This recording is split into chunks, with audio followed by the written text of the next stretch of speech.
quand ils faisaient la planification pour l'événement, ils se sont dit attends, il nous faut quelque chose de fun le matin.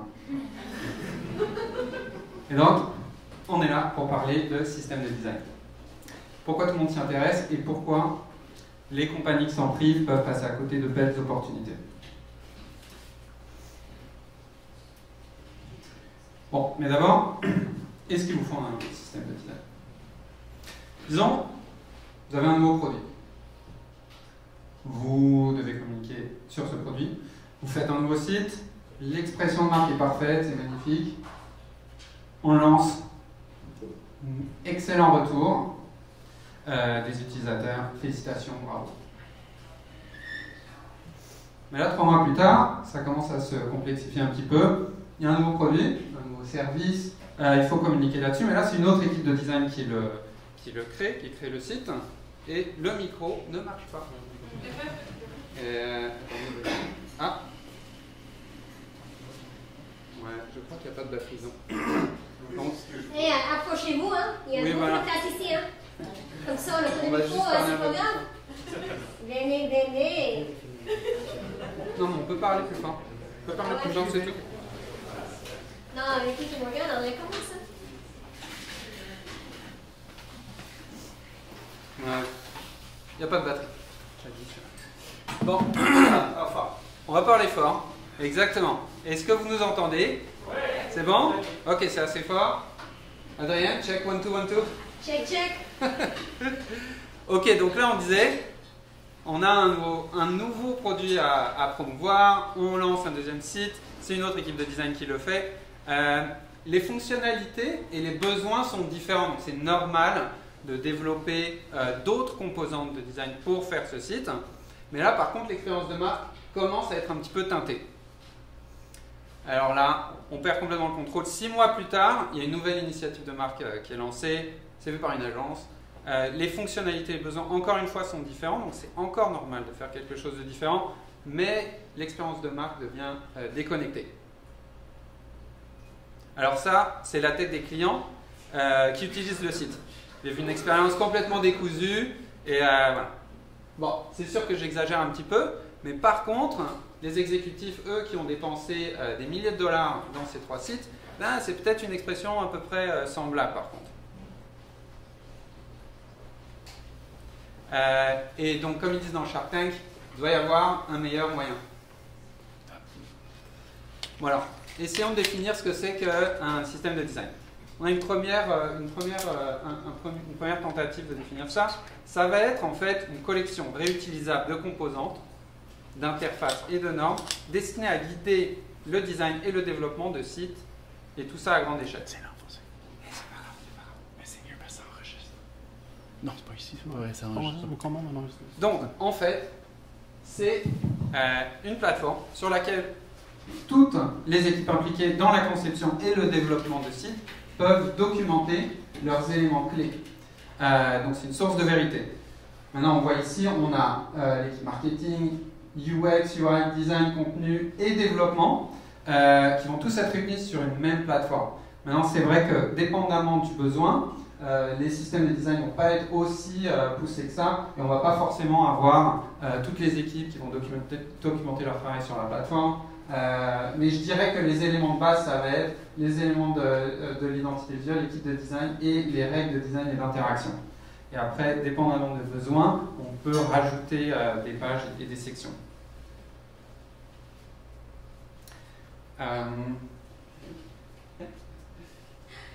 Salut! Donc, je pense que vous connaissez déjà tous et toutes mon collègue Morgan, mais juste pour faire vite, moi c'est Adrienne, je travaille avec les Golden Web, je suis stratège numérique senior, puis forcément, je ne suis pas développeuse. Le design, je laisse ça à mes collègues beaucoup plus talentueux que moi, mais par contre, en fait, je m'occupe de tout ce qui est vraiment de la stratégie de contenu, et évidemment, ça c'est vraiment gravé par les valeurs de marque. Donc, est-ce qu'il y a des gens dans les équipes de marketing ici? Ok, un petit peu. Donc, déjà, on sait bien que les valeurs de marque, en fait, c'est notre raison d'être. C'est vraiment là les fondations, en fait. Et c'est pour ça aussi, on trouve ça super pertinent d'inclure dans un système de design. Donc, évidemment, en fait, on pense à quoi? la vision, la mission, notre pourquoi. Et tout ça, où est-ce que ça se trouve? Souvent, on est dans des PDF, c'est super beau, c'est accessible, on peut le télécharger. Est-ce que c'est vraiment utilisable? Est-ce que c'est exploité? Est-ce que c'est facile d'accès?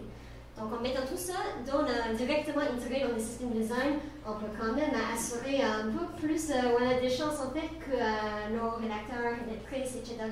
les exploitent actuellement au flux du travail. Donc, si on voit un peu plus concrètement un exemple de ça, ici chez Atlassian, on voit tout de suite en fait la mission, notre personnalité, qui nous sommes, qui nous ne sommes pas. Et c'est hyper important aussi pour vraiment en fait mettre un peu de ton à tout ce qu'on va développer pour le produit ou le site par la suite. Même chose côté Spotify, donc je vois les designs de la voix, du ton, comment on va vraiment parler, quels sont les attributs de notre marque, et en fait comment on peut faire exactement pour les articuler à travers nos différents produits et services.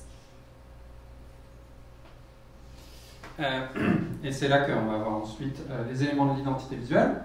Alors on est à une époque où malheureusement encore une fois les guides de marque vont être enfermés dans des PDF encore une fois, et pour y accéder les équipes doivent downloader le PDF et y accéder. C'est très difficile et c'est dispersé. Et donc ici, quand tous ces éléments là sont centralisés sur une plateforme, les changements sont faciles parce que quand tout est sur un PDF, dès qu'on va faire un petit changement, ça rend ça très compliqué, il faut faire des versions, etc. Donc tous les éléments de marque sont réunis, logo, typographie, couleur, icône, etc. Alors là, on a des beaux exemples sur le système de design de WhatsApp. Ici, on voit qu'ils vont montrer tous les éléments typographiques, mais aussi ils montrent comment on va les agencer ensemble. La hiérarchie, ce qui est très important, c'est hyper clair. On peut avoir les guides de style de photographie ici qui sont disponibles, puis on peut downloader les photos. Et les icônes, vous voyez ici sur le système design de Shopify, qui sont toutes documentées, et en fait on ne voit pas très bien ici, mais il y a une barre de recherche, donc on peut les rechercher, et si c'est facile d'accès, ça va être plus facile d'utilisation, et donc on peut imaginer que les designers, quand ils y ont accès, ils vont être plus amenés à les réutiliser au lieu d'en designer eux-mêmes, et donc il va y avoir des duplicats, ou d'aller chercher carrément dans des librairies stock. Donc, carrément, si c'est facile, on va pouvoir réutiliser ces éléments-là. Il y a aussi les kits de design. Alors, les kits de design, ce sont concrètement des fichiers de design qui sont accessibles à travers la plateforme, et on va avoir tous les éléments de design de base qu'on va pouvoir réutiliser. Alors, il y a différentes échelles à ces éléments de design. On voit ici un exemple où ça va être des petits éléments qu'on va appeler communément des molécules, et après on va avoir des éléments qui vont être plus gros comme des organismes où on a carrément plein de composantes qui sont ensemble, et ça va permettre aux designers qui rentrent sur le projet de prendre ces éléments-là et construire des nouvelles expériences très rapidement. Alors aussi, il y a des éléments qui vont être plus gros, donc il va y avoir des sections de pages, carrément, et des pages au complet qu'on va pouvoir réutiliser. Et donc, l'autre élément qui est très important, si on donne ces composantes de design à 100 designers différents, qu'est-ce qu'on va avoir? On va avoir 100 utilisations de composantes différentes. Donc ce qui est très important, c'est de documenter les règles pour clarifier l'utilisation. Et ça va permettre d'éviter toute ambiguïté. Alors ici, on voit qu'on rentre vraiment, c'est là qu'on peut vraiment rentrer dans le détail. On voit qu'on va donner la taille de la typographie. Même ici, on voit qu'il y a carrément l'espace entre chaque ligne. On va expliquer comment utiliser les couleurs. On va pouvoir tout montrer, toutes les meilleures pratiques en fait, et aussi des do's and don'ts. Donc faites ci, pas ça. Alors des fois, on se dit à quoi ça sert, mais c'est vrai que j'ai vu que les gens sont très créatifs et qu'on va avoir tendance à retrouver tous ces exemples-là qu'on dit non, on finit par les voir. Donc c'est quand même très important.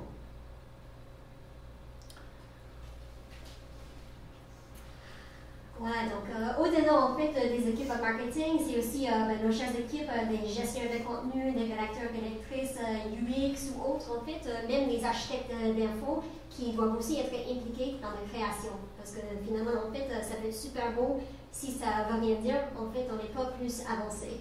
Donc, vraiment, en fait, parfois, c'est un élément qui est plutôt fait en silo. On met un peu, voilà, les réacteurs de ce côté-là, ils reçoivent et on passe un peu de ballon. Mais en fait, avec le principe de system design, on peut même intégrer des choses comme des guides de style, de rédaction directement dans le système. Et comme ça, ici, on voit en fait, même si les designers souhaitent avancer un peu plus, c'est comme ils ne sont pas avec Lorem Ipsum. On sait exactement est-ce que les textes vont rentrer dans tel bouton et aussi quel bouton doit avoir quel type de CTA, d'interrelation, pardon. Est-ce que c'est primaire, secondaire, qu'est-ce qui va dans le footer, etc. Donc en fait, ça crée des designs qui sont déjà beaucoup plus utilisables et plus faciles à tester. Donc si on voit quelques exemples, déjà ici avec Microsoft, on aime bien aussi les do's and don'ts, comme ça je sais exactement, ok, ce que j'ai écrit, est-ce que ça va fonctionner ou pas, est-ce que c'est cohérent avec le reste. Donc c'est assez pertinent aussi, et encore une fois, on répète, mais on sait que les docs qui sont dans les PDF, qui ne sont pas au point où le user a vraiment besoin, ce ne serait pas utilisé. Après aussi, c'est pas que pour le copie, pour les appels d'action qui vont vraiment faire avancer les utilisateurs dans le parcours, mais c'est aussi dans des choses comme l'architecture d'info. Ici, c'est le menu, le méga menu navigation. On peut voir en fait que comme quelque chose serait ajouté. On sait déjà que comme au niveau 1, il faut vraiment que tout soit bien aligné avec le même format, le même type de langage aussi. On a toujours un truc très court qui est un nom pour les items à deuxième niveau. Puis les descriptions aussi commencent toujours avec un verbe d'action. Donc en vrai, en fait, ce que ça fait pour le end-user, ça crée une expérience qui est encore une fois très cohérente, qui va continuer à pousser nos utilisateurs vers le parcours, le but final, que ce soit d'acheter, de m'abonner, etc. Et en fait, il n'y a pas que les bénéfices pour le end-user, même si c'est bien sûr le plus important, mais aussi pour nos équipes à l'interne, avec, comme on l'a dit, en fait, les phases de test, etc. C'est beaucoup plus fluide et efficace. Et on ne va pas oublier les développeurs non plus, parce que c'est quand même très important aussi que tout ce qu'on a pu designer, rédiger, etc., soit faisable techniquement et ce, de préférence assez rapidement. Donc, on va voir aussi des extraits de code sont hyper importants à intégrer dans les systèmes de design. Et pourquoi? Qui ici aime faire la documentation? Souvent, super, moi j'adore aussi, je travaille avec les connecteurs techniques, c'est hyper important, mais on sait encore une fois, si on est dans quelque chose qui est assez déconnecté de ce qu'on va faire vraiment sur le front-end, les chances sont que peut-être le code va avancer, mais la doc ne va pas suivre. Donc en fait, en intégrant directement le code avec les éléments, avec un vrai design, etc., tout dans des conditions de réalité, on peut quand même réaliser des gains quand même importants en termes d'efficacité. En plus de créer une expérience voilà, pour nos propres équipes aussi. C'est important de ne pas juste avoir quelque chose, une UX hyper cool pour les users, les end-users, mais aussi pour nos propres équipes. Donc ici, IBM, c'est plutôt avec un champ je peux remplir, je vois exactement le code qu'il a. Même chose côté Mailchimp, en fait, avec les différents types de boutons dans plusieurs états. Et enfin, on sait bien que c'est cool de travailler dans GitHub et tout, mais après, voilà, ça reste quelque chose qui est déconnecté du reste. Est-ce que vous êtes convaincus? Donc déjà, parlons un peu plus concrètement des gains très concrètement en termes de réutilisation. Donc, je ne sais pas pour vous, est-ce que vos projets sont un peu comme diffusés, vous passez beaucoup de temps, beaucoup d'argent, vous n'avez pas forcément envie en fait de tout perdre à la fin. Donc, finalement, le principe d'un système de design, en fait, c'est que les choses soient réutilisables, c'est-à-dire qu'après, on passe moins de temps à faire des choses qui sont routinières, les tâches, etc. J'ai une question? Je veux une question d'un commentaire sur la réutilisation. Allez. Parce que pour moi, le design système, comme vous, ça va au-delà de Drupal. Donc, comme Adrien vient de le dire, tous les experts viennent puiser dans la source de l'unité. Les gens de vente, les gens de l'émission, même les développeurs, on ne réinvente pas la roue. On sauve du temps, on sauve de l'argent. Quand je dis au-delà de Drupal, ça veut dire que vous avez un écosystème qui reste à drupaliser. Vous avez des sites en Java, en WordPress. Le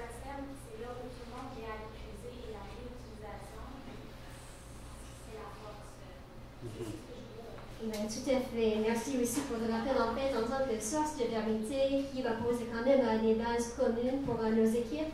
En fait, c'est pas juste le temps, l'argent qu'on va épargner, mais c'est aussi en fait ce qui est super important. Et encore une fois, ça aussi, c'est beaucoup la doc, c'est la gestion des connaissances et aussi le transfert des connaissances en fait. Parce que c'est pas toujours une tâche qu'on aime faire. Il y a beaucoup de connaissances qui sont vraiment tacites. C'est-à-dire que voilà, si Monsieur ici, c'est le seul en fait dans la compagnie qui sait comment faire quelque chose, ce n'est pas documenté nulle part, soit il est malade, il n'est juste pas là, il quitte, il est frappé par un bus, peu importe en fait, on ne veut pas que la chaîne s'arrête. Hein. Donc évidemment, le système design, vu que tout est bien intégré ensemble, ça crée en sorte un système qui peut facilement gérer nos connaissances pour nous, après avec nous aussi, mais vous comprenez. Voilà, alors c'est ça. Donc, le gros défi de réutiliser ces éléments-là, ça va être quoi? Comment est-ce qu'on va faire pour réussir à réutiliser tous ces éléments-là? Eh bien, ça passe par la communication. Et en fait, selon moi, c'est vraiment la valeur ajoutée principale d'un système de design, c'est la communication.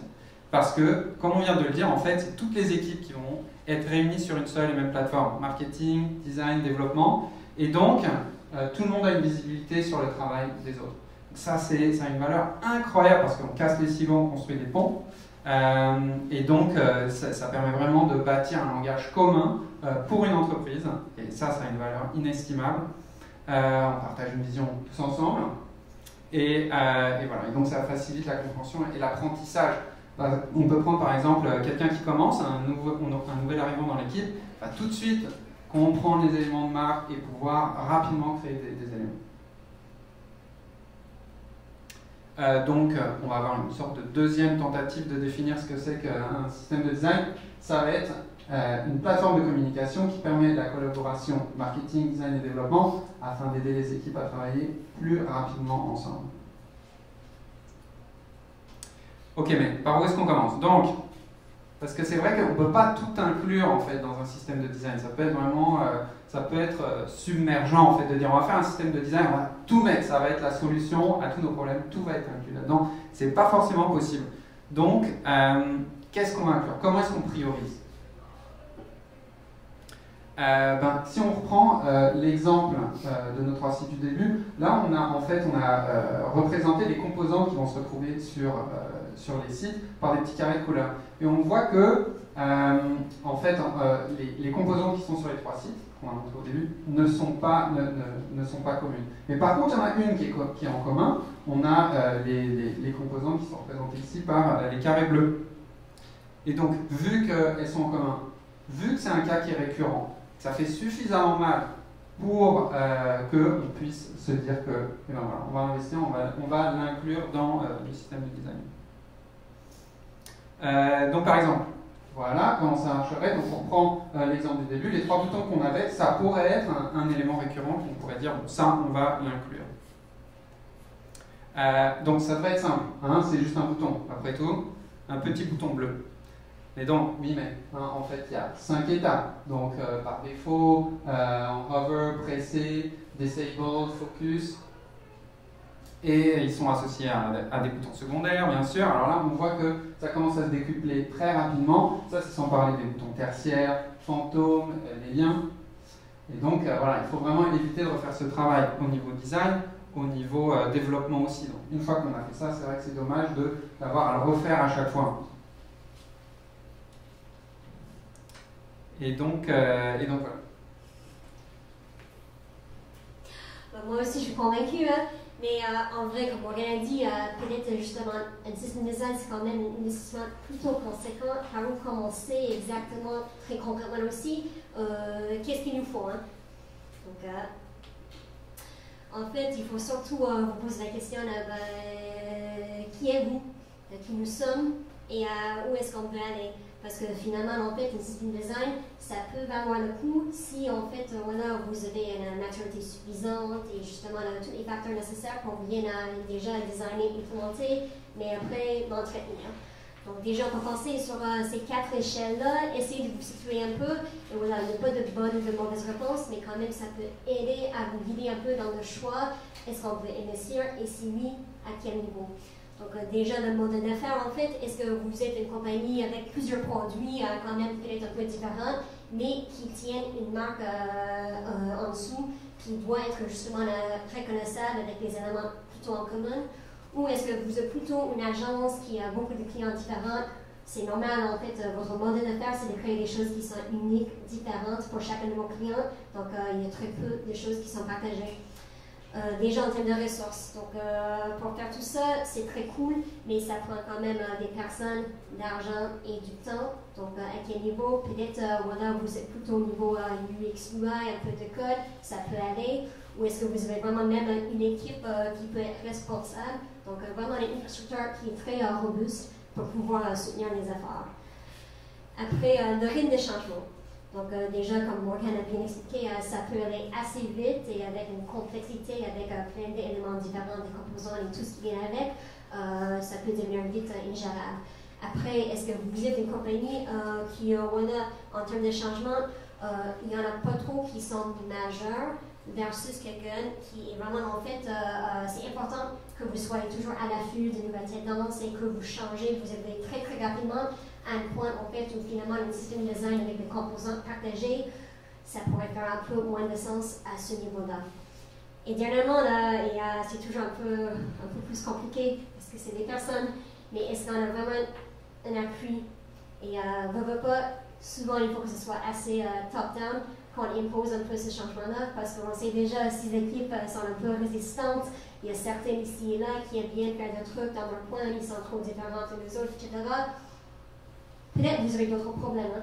En termes de compagnie, d'alliance, est-ce que vous partagez vraiment la même mission?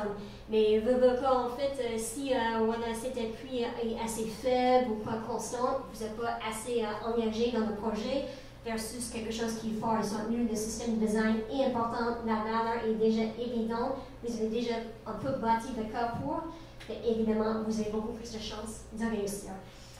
Donc, si on voit un peu plus, c'est un avertissement, parce que de faire un système de design à tout prix, ça ne fait pas toujours du sens. Hein. Donc déjà, il faut savoir, ça va prendre beaucoup de temps au début, investir de mettre en place des choses, peut-être aussi, comme on l'a dit, prioriser sur quelle chose est-ce qu'on va mobiliser pour commencer.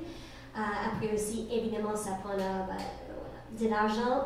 Il faut aussi des efforts plutôt soutenus en termes d'adoption, que ce soit quelque chose qui est vraiment comprise par l'ensemble de la compagnie. Il n'y a pas des personnes qui vont essayer d'aller à l'encontre un peu.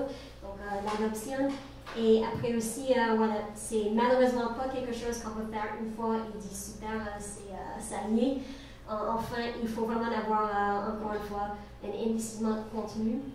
C'est cool aussi parce que ça devient aussi un système pour gérer les changements en contenu avec un niveau de qualité qui peut être un peu plus constant, mais il faut savoir que c'est pas quelque chose qui set it and forget it. Donc, pour clôturer un peu plus sur ce côté qu'on aime tous, mais après, c'est parfois un peu nébuleux, la gouvernance. Et il faut juste en fait choisir le modèle qui va plus résonner à vos équipes, à vos besoins réels. Donc enfin, il y a quand même le classique fédéré où les décisions pour les systèmes de design est plutôt diffusées sur plusieurs équipes différentes. Peut-être chacun travaille sur un produit, un service un peu différent. Et après, les systèmes en fait soient quand même à une petite échelle. Après, ça veut dire que c'est un peu plus compliqué. De prendre des décisions, de faire évoluer le système, d'avoir quand même un consensus, ça va prendre plus de temps, plus de communication et plus de coordination.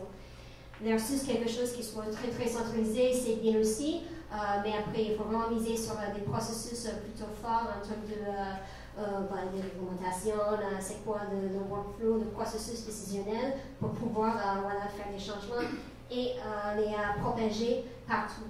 Donc, évidemment, si c'est important pour vous d'être assez vite, même proactif, le modèle centralisé pour représenter quand même beaucoup plus de temps que vous n'avez pas. L'avantage avec le modèle fédéré, c'est en fait ces équipes-là sont souvent très très proches à nos produits, à leurs utilisateurs. Ils savent déjà en fait qu'est-ce qui ne fonctionne pas et tout ce qu'ils vont proposer en fait pour améliorer le système, ça risque d'être très très connecté avec les besoins réels et observés. Donc évidemment, la valeur qui sera réalisée sera peut être un peu plus rapide à voir. Mais inquiétez-vous pas, il y a toujours un troisième voie, donc la solution qui est hybride. En fait, c'est quand même intéressant aussi de penser à ça, dans le sens en fait que, comme on a vu un peu le design by committee, ça peut être très très compliqué de faire ce consensus. Donc peut-être aussi c'est correct de dire qu'il y a certaines décisions qui pourraient être justement prises par des équipes qui sont très proches des utilisateurs, qui comprennent les problématiques, versus d'autres qui peut-être affectent beaucoup plus fondamentalement la marque, votre identité, les choses qui finalement en fait vont faire en sorte que les gens reconnaissent votre marque, qui vous êtes et qu'ils ont envie en fait d'embarquer avec vous. Donc si vous arrivez à un mélange en fait des deux, c'est très bien aussi. Il faut juste y aller avec les yeux ouverts puis prendre des décisions en fait qui vous conviennent.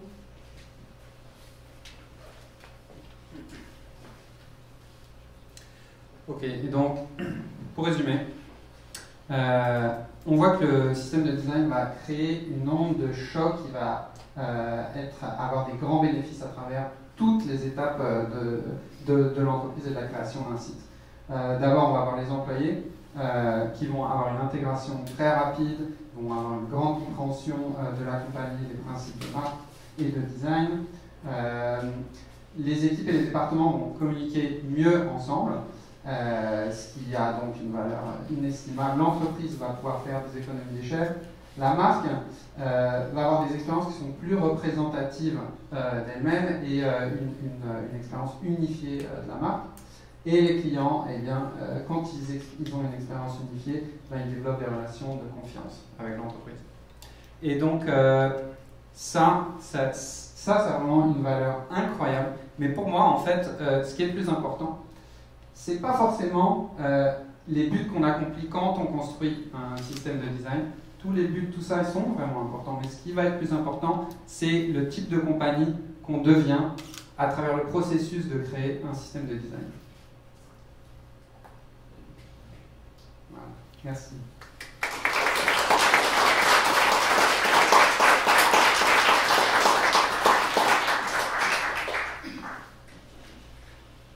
On peut poser des questions? Absolument. Est-ce qu'il existe, êtes-vous déjà familier avec des systèmes, des outils qui existent qui permettent de mettre en place une partie ou la totalité d'un système de design? Je donne un exemple, disons, il y a des gens qui utilisent quelque chose comme Fractal, qui est un modèle qui nous donne déjà le front-end qui peut être utilisé. Donc, on a l'aspect du code, on a l'aspect visuel. Avez-vous des exemples d'outils qu'on pourrait déjà commencer à intégrer dans l'objectif d'établir ce genre de système? C'est sûr qu'il y a tout un tas de plateformes. Je n'aurai pas d'exemple précis maintenant, mais c'est vrai qu'il y a des plateformes qui vont permettre d'accélérer cette création-là, de cet élément-là. Et après, il y a d'autres gens qui vont investir carrément, qui vont créer la plateforme eux-mêmes pour que ça réponde à tous leurs besoins. Mais pour l'instant, j'ai envie de dire qu'il n'y a pas de plateforme qui permet d'avoir tous les éléments qu'on vient de montrer. Il va y en avoir qui vont permettre de faire le code. Il y en a d'autres qui vont permettre de faire les éléments de design. On va avoir les éléments live. Mais je n'ai pas vu encore de plateforme qui va avoir tous les éléments réunis. Donc, dans ce cas-là, c'est vrai que ça serait mieux de la construire soi-même. Mais est-ce qu'on réutilise déjà certaines composantes avec lesquelles vous êtes familier, que vous recommanderiez de commencer à regarder pour différents aspects? Exemple, on a des équipes de développeurs qui vont utiliser Storybook ou des Python pour parce qu'encore une fois, toutes les équipes vont développer certains outils pour justement maximiser la definition of dot de composantes utilisables. Donc, j'ai pas tous les noms, je ne suis pas technique, mais je sais que Storybook, en ce moment, a des devs qui utilisent, je sais s'il y en a d'autres dans la salle qui ont d'autres exemples.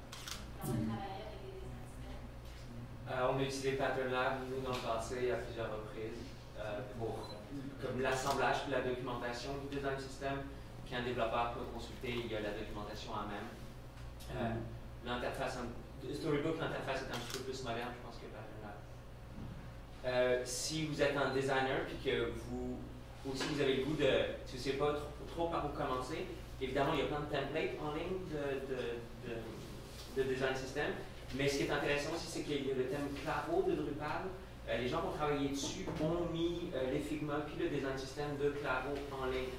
Fait que ce qui est intéressant de ça, c'est que vous partez d'éléments qui existent déjà dans Drupal. Fait que ça peut vous donner une petite idée de comment assembler ces choses-là. C'est des ressources qui sont disponibles et qui sont Drupal spécifiques. Figma? Ouais. Ouais, Figma étant dans le fond un logiciel d'assemblage vectoriel qui est très utilisé pour fabriquer des design systems.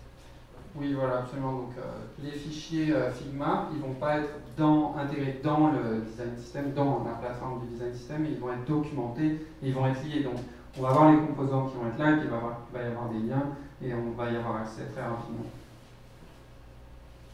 Oui? En fait, je vais faire peut-être à votre expérience, parce que le problème, je pense, c'est comme un système de design comme ça, c'est super intéressant à la base, comme le monde est merveilleux, mais je trouve que c'est l'adhésion qui peut souvent être un problème. J'ai eu l'occasion de faire ça dans plusieurs projets, puis tu leur donnes ça, tout le monde est content, puis au final, les gens sont pressés, ils utilisent un peu ça à leur façon. Oui, tout est comme standardisé, c'est comme commun, fine, mais reste que on est allé dans une page 2 mois après que l'équipe est passée dedans, là t'es comme 13 boutons un à côté de l'autre, là tu fais comme c'est mal utilisé, puis c'est pas parce que la documentation n'est pas là, c'est parce que l'adhésion n'est pas là non plus. Fait que c'est comme, c'est beau la communication, c'est un très bon point de la gouvernance, mais après c'est, selon vous, selon votre expérience, comment vous réussissez à implanter ça pour que ça soit bien compris, que ça soit mis en place? C'est une super... Ouais, moi tu veux... Quand Yann disait que c'était un projet en soi, qu'il faut que la compagnie soit assez mature aussi pour dégager du temps à certains ambassadeurs, je dirais, dans un service. Ouais, il y a ça. Mais je pense que tu l'as dit un peu aussi, on leur donne ça. Est-ce que ça c'est problématique aussi? Parce que ça vient pas d'eux. En fait, ils ne voient pas exactement la valeur. Donc, quand même, il faut toujours être dans une marche en fait de construire ça à partir des personnes qui, finalement, en fait, au bout de la ligne, c'est pas juste des end-users. Voilà, on pense à ça. C'est aussi des personnes qui doivent utiliser le design system. Et si eux, ils ne voient pas la valeur concrète, évidemment, l'adhésion à l'adoption est beaucoup plus compliquée. Donc, enfin, je pense que c'est vraiment dans la stratégie à adopter, c'est de commencer plus petit et pilote et de vraiment, en fait, impliquer les gens pour le construire même eux-mêmes. Et dans ce sens-là, il y a déjà ce sens de ownership, genre fait partie, c'est important pour moi. Et en fin de compte, ça m'aide. Je ne sais pas combien de fois, en fait, vous avez vécu, comme tu reçois quelque chose de vos collègues dans une autre équipe, et ce n'est pas utilisable. Vous passez beaucoup de temps à refaire, à faire le ménage un peu, et déjà c'est tout prêt. Mais là encore, en fait, on est toujours dans un peu de flux de travail. C'est compliqué de prendre le temps de faire, voilà, un zoom out un peu, dire on va faire ça correctement. Mais si déjà, en fait, c'est fait d'une manière qui soit beaucoup plus compréhensible et les gens sentent vraiment une attache, comme c'est pas juste un produit que la compagnie m'impose, mais c'est quelque chose, voilà, moi, je suis owner, j'ai une partie prenante. Donc, c'est surtout ça, et je pense que ça va au-delà, en fait, des system design, des initiatives de documentation, de gestion, de partage de connaissances. C'est vraiment bien beau de dire on va faire comme ça, ici et ça, mais après, si ça fait pas de sens, ça va pas dans le workflow, même si ça va couper des choses. Et c'est bon, c'est ça aussi, en fait, c'est important de mettre un peu plus le chapeau de stratège, comme on fait recherche utilisateur, de commencer par là aussi, pour déjà comprendre l'état actuel de la chose, pour par la suite designer en collaboration le système design, puis ça va enfin pas juste adopter en fait, mais voilà, on va sortir vraiment que ça nous appartienne, ça m'aide et je suis content de l'utiliser, ce n'est pas un fardeau. Voici ça. Et aussi, pour répondre à ta question par rapport à l'expérience, en fait, moi, à travers mon expérience, j'ai contribué à un système de design pour une petite start-up et aussi au niveau de Facebook. Donc il y avait 2 approches différentes et en fait il y en avait un qui était une approche fédérée, c'était la petite équipe enfin c'était la petite compagnie, il y avait plusieurs équipes et c'était bien approprié pour eux parce que chacun sentait qu'ils avaient une agence et qui pouvaient contribuer au système de design, et donc ils se sentaient engagés, et ça a vraiment créé une harmonie au niveau de toutes les équipes parce qu'elles communiquaient mieux ensemble. Mais à Facebook, par contre, c'était une approche centralisée où il y avait carrément une équipe de système de design. Et là, ils produisaient ces éléments-là. Il y avait des campagnes de communication par rapport à ça. Et donc, tout le monde avait une belle exposition au système de design. Et ils l'utilisaient sans vraiment le questionner. Parce que justement, c'était bien organisé autour de ça. Donc, je pense que ce qui est important, c'est de bien choisir le modèle et ensuite de l'appliquer.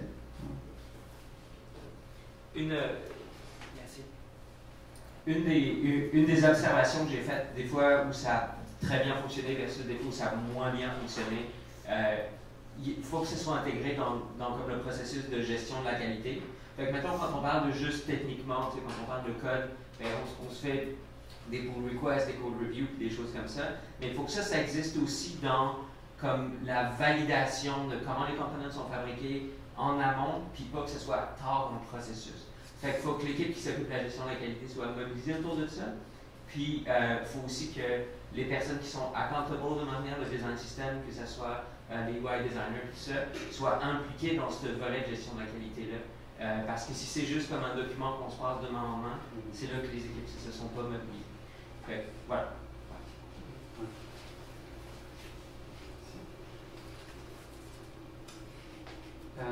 Est-ce qu'on a une autre question?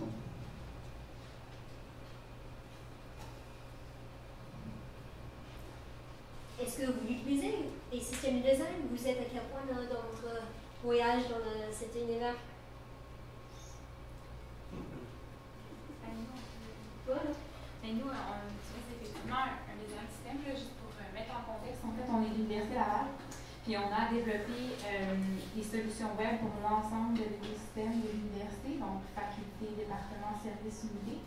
Fait que c'est assez majeur là, comme travaux parce qu'évidemment, un peu comme la présentation ce matin, là, tu nous parlais que pour la faculté, ben, pour eux, ça a été de mettre la image de marque spécifique, tandis que nous, on est plus dans quelque chose de fédéré. Donc, on veut que l'image de marque U-Laval soit dans tous les sites, ce qui n'est pas le cas en ce moment. Donc, c'est pour ça qu'on s'est dirigé vers un design système pour pouvoir un peu plus fédérer toutes nos composantes puis nos éléments de design. Mais c'est un beau défi. Parce que c'est ça, puis moi je trouve ça super intéressant de vous entendre sur la collaboration et comment faire en sorte que tout le monde finalement puisse contribuer parce que nous c'est ce qu'on souhaite, là, évidemment que les unités, les facultés contribuent avec leurs besoins spécifiques, mais c'est pas évident, c'est vraiment pas évident. Fait, quand on parlait d'outils tantôt aussi, là, nous on travaille dans XD principalement maintenant parce que ça nous permet de partager la librairie de composantes qu'on développe au central.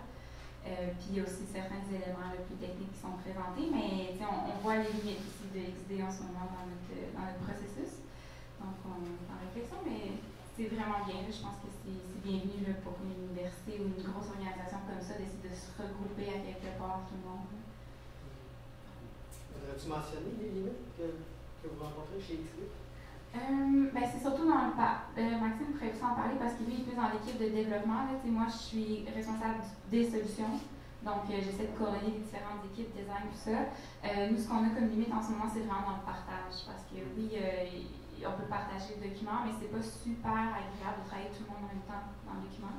Puis il n'y a pas de journalisation non plus dans l'idée qui est vraiment bien montée. Fait que c'est sûr que c'est difficile d'impliquer d'autres équipes et de dire contribuez avec nous dans le document, puis on fait quelque chose d'un peu plus co-work, mais c'est pas. Qui a fait quel changement et tout, c'est comme ça, quand on peut faire un document mère, ben, un changement qui a été fait, mais on ne sait pas que les honneurs que l'équipe. Oui, on est dans une période en ce moment très mouvante, là, donc on établit des systèmes en ce moment, fait qu'il n'est pas tout calé, tout établi. Fait que c'est pour ça que c'est plus difficile en ce moment avec XD. C'est quoi les autres enjeux? Il y a aussi un coût. Oui.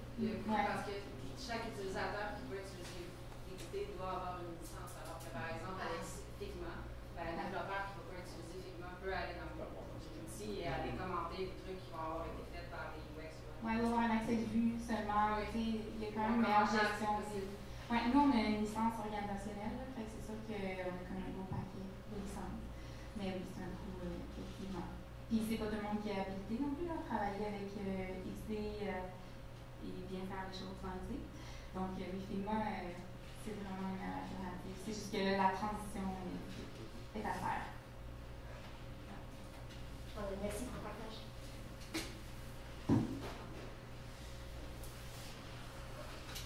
Est-ce qu'il y a d'autres des commentaires, des questions, des remarques, des réactionnaires? J'ai peut-être un commentaire de mon expérience d'intégrateur. On est toujours au bout du chaîne, du montage. Pour l'intégration, souvent on travaille avec ce qu'on a déjà, tout le système de maquette, tout, et on reçoit du contenu. Puis souvent les contenus, ils ignorent complètement les limites de maquette. Et c'est là souvent pourquoi je pense qu'avoir un design système où les rédacteurs aussi sont bien informés, puis impliqués, puis comprennent bien les limites, puis respecter ça, ça va faciliter puis les résultats qui soient de qualité. Chaque corps de métier a sa valeur. Donc, c'est important de s'appliquer là. Dans la SFR aussi, j'entends beaucoup, comme on n'est plus des rédacteurs, rédactrices, mais en fait, les gens disent je suis un designer de contenu. Donc ça fait un peu passer des choses, la collab est un peu plus efficace parce que, en fait, c'est pas juste qu'est-ce qu'on va écrire, les mots eux-mêmes, mais justement, comme on a vu, l'hierarchie, qu'est-ce qu'ils veulent exactement, quand tu commences à creuser, tu vois à quel point que c'est vaste et tout, mais après, quand c'est bien fait, ça a l'air juste d'être naturel et c'est là aussi des bénéfices autant pour les clients, les utilisateurs, ainsi que nos propres équipes.